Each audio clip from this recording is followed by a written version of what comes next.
एक व दोन साठी सगळ्यात महत्त्वाचा भाग हिंदी आणि मराठीसाठी समास आणि सर्व स्पर्धा परीक्षांसाठीही महत्त्वाचा व्याकरणाचा भाग आहे.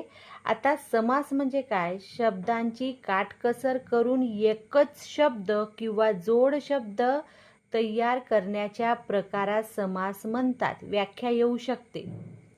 आता समासाचे 4 प्रकार आहेत. पहिला आहे अव्ययीभाव समास, तत्पुरुष समास, द्वंद्व समास, बहुव्रीही समास. आता ह्या सगळ्यांचे उपप्रकारही आहेत, पण अव्ययीभाव समासाच्या उपप्रकार नाही. आता अव्ययीभाव समास मी तुम्हाला ह्या व्हिडिओमध्ये समजावून सांगणार आहे. आता अव्ययीभाव समास ओळखण्यासाठी काही नियम आहेत. ते नियम तुम्हाला ह्या एकाच व्हिडिओमध्ये समजणार आहे आणि कधीही विसरू शकणार नाही.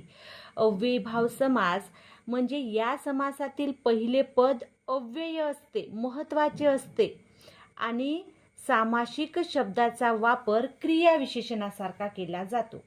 आता पहा, अव्ययीभाव समास ओळखायचं असेल तर अव्ययीभाव समास ओळखण्यासाठी संस्कृत भाषेतील उपसर्ग आहेत, 3 उपसर्ग, आ, येथा, प्रति. आता उपसर्ग म्हणजे काय? जर शब्दाच्या आधी जे शब्द लागत असतील त्याला उपसर्ग म्हणतात. आणि प्रत्यय म्हणजे काय? शब्दाच्या नंतर लागून येत असेल, जसं इंग्लिशमध्ये सफिक्स अँड प्रिफिक्स. तर इथं संस्कृत भाषेतील उपसर्ग कोणते आहेत? आ, येथा, प्रति. हे जर तुम्हाला सुरुवातीला दिसले तर समजायचं अव्ययीभाव समास आहे. एक्झाम्पल बघा. आता इथं मरण शब्द आहे, पण मरणला उपसर्ग कोणता लावलेला आहे? आ. क्रम शब्द आहे, याला उपसर्ग कोणता आलेला आहे संस्कृतमधला? यथा. आता क्षण हा शब्द आहे, याला उपसर्ग लागलेला आहे प्रति.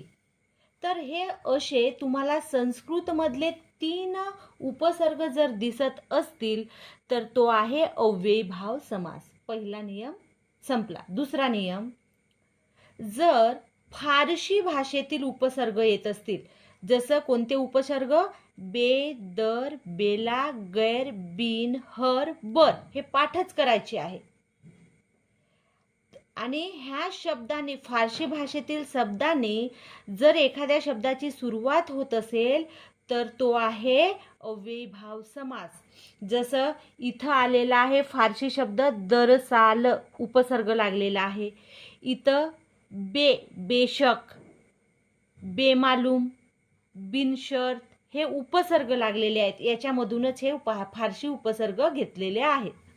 आता तिसरा आणि शेवटचा नियम आहे, जर मराठी भाषेतील शब्दांची द्विरुक्ती होत असेल, द्विरुक्ती म्हणजे काय?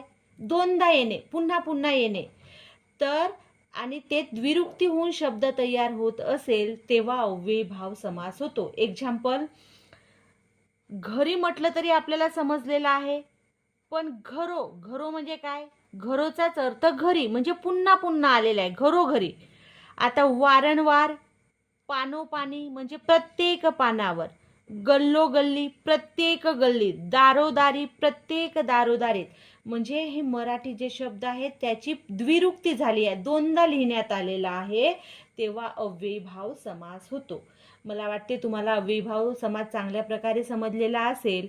पुढचे समास जर समजून घ्यायचे असतील तर चॅनलला सबस्क्राईब करा. थँक्यू.